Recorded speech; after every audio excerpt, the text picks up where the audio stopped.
매주 신문기사를 통해 북한 과학기술과 산업 관련 최신 동향을 전하는 NK텍 뉴스 브리핑입니다. 오늘도 변화원 박사님께서 뉴스 해설을 해주시겠습니다. 안녕하십니까. 10월 2일 북한이 잠수함 발사 탄도미사일을 시험했습니다. 그리고 지난 주말에는 북미 간 실무 협상이 결렬되었다는 소식도 전해졌습니다. 또 다가오는 10월 10일 노동당 창건일 관련된 기사도 많았습니다.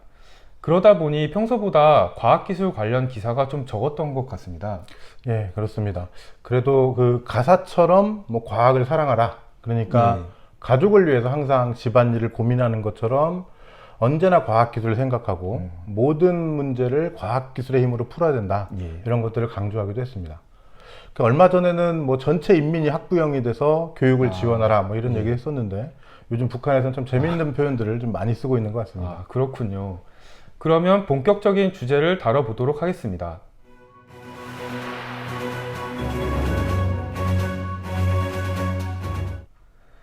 좀 전에 모든 문제를 과학기술로 풀라고 강조했다고 하셨는데요. 예. 만약에 이게 공장이나 농장 단위에서 실현된다면 그건 기술 혁신을 통한 생산성 향상일 거라고 생각이 됩니다. 예. 그 관련된 내용이 있으면 좀 소개를 해주시죠. 예, 말씀하신 대로 북한은 생산 현장의 기술 혁신을 강조하고 있습니다. 특히 북한은 전통적으로 대중적, 집단적 기술 혁신을 지향해 왔는데요. 이걸 위해서 최근에는 3대 혁명 붉은기 쟁취 운동을 활성화하라고 독려하고 있습니다. 그렇군요. 그럼 그 3대 혁명 붉은기 쟁취 운동에 대해서 좀 소개를 해주시죠. 예, 뭐 짧게만 말씀드리면 3대 혁명은 사상, 기술, 문화 혁명을 의미합니다. 그리고 3대 혁명 붉은기 쟁취 운동은 70년대 처음 시작했는데요.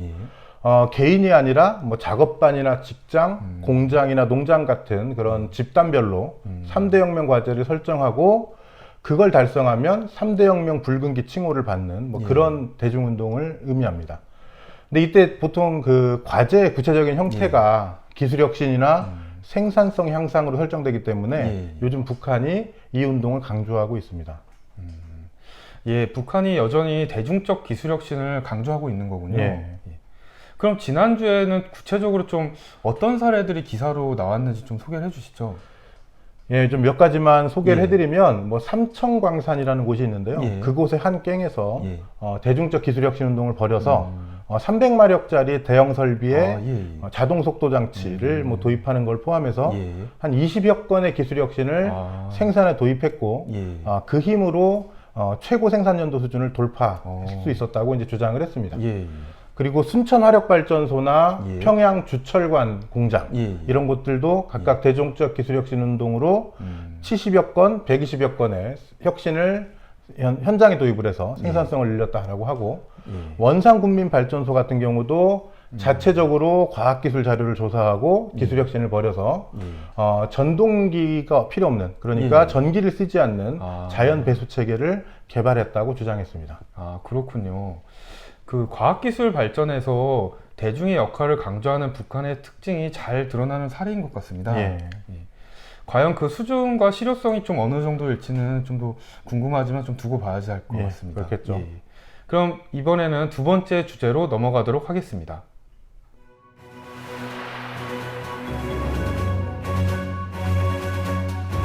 이번에는 대학을 살펴보도록 하겠습니다.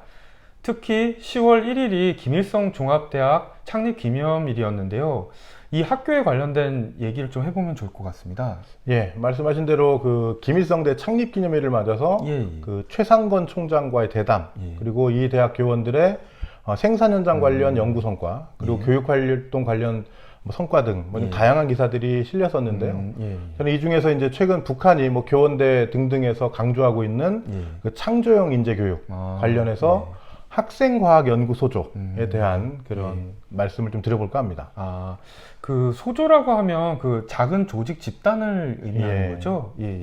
그 학생과학연구소조라면 그 일부 학생들을 선발해서 좀 별도로 프로그램을 그 운영할 수 있도록 하는 거를 말하는 건가요? 예, 그렇습니다. 예를 들어 이제 김일성대 그 전자자동화학부가 우수한 학생들을 선발해서 프로그램 소조를 만들었다고 하고요. 여기에 이제 실력 있는 교원들을 붙여줘서 프로그램 개발이나 응용, 그리고 세계적인 발전 추세 이런 것들을 가르치고 학생들에게 실제 프로그램 개발 과제를 내주고 그 결과를 교원들과 학생들이 같이 평가하고 그리고 심지어는 교원 연구사들과 학생들이 같이 그 생산 현장의 연구 과제에도 이렇게 참여하게 했다고 합니다. 아, 그렇군요. 그러니까 이 프로그램 소조가 그 북한이 말하는 그 교육과 연구 개발, 그 생산이 그 결합된 구체적인 좀 모습이라고 볼 수가 있겠네요. 예, 그렇죠. 북한은 이렇게 좀 맞춤형 교육, 그리고 뭐 교육과 실습과 현장 경험의 결합을 통해서 학생들이 창조형 인재로 빠르게 성장했다고 주장했습니다. 그리고 요 경험을 바탕으로 해서 뭐 외국어 소조나 로봇 연구 소조도 만들어서 운영했고 성과가 되게 좋았다. 그리고 최근에 열린 대학생 로봇 축구 경기에서 김일성대가 우승한 게 그 증거다라고 주장을 했습니다. 그렇군요. 그 일종의 그 수월성 교육을 통해서 그 학생들의 창조적 인재로 육성을 한다고 좀 볼 수가 있겠네요. 예. 그리고 로봇 축구 대회를 좀 말씀을 해주셨는데요. 그 북한이 로봇을 개발한다고 하면은 좀 그것에 대해서 좀 생소하신 분들도 계실 것 같습니다. 근데 북한도 오래전부터 생산 자동화를 위해서 로봇 개발을 좀 강조하고 있죠. 그 지난주에도 전국 로봇 부문 과학기술 성과 전시회를 좀 열기도 했습니다. 뭐 강 기자님이 이미 주말에 기사를 쓰셨죠. 그래서 이 대회는 이제 10월 1일부터 4일까지 진행이 됐는데 명칭만 놓고 보면 제가 아는 한에서는 뭐 처음 열린 대회인 것 같습니다. 근데 이번 대회는 생산 공정의 로봇화를 주제로 해서 뭐 김일성대, 김책공대, 국가과학원, 뭐 전자공업성, 기계공업성 등등에서 여러 단위들, 이런 여러 단위를 개발한 로봇들, 그리고 이 로봇들의 설계, 그리고 각각의 기계 요소, 구동 장치, 조종 프로그램 이런 것들을 전시했다고 합니다. 아, 그렇군요. 그 교육에 대해서 얘기를 하다가 로봇 전시회까지 좀 간단히 살펴봤습니다. 그럼 이제는 마지막 주제로 넘어가도록 하겠습니다.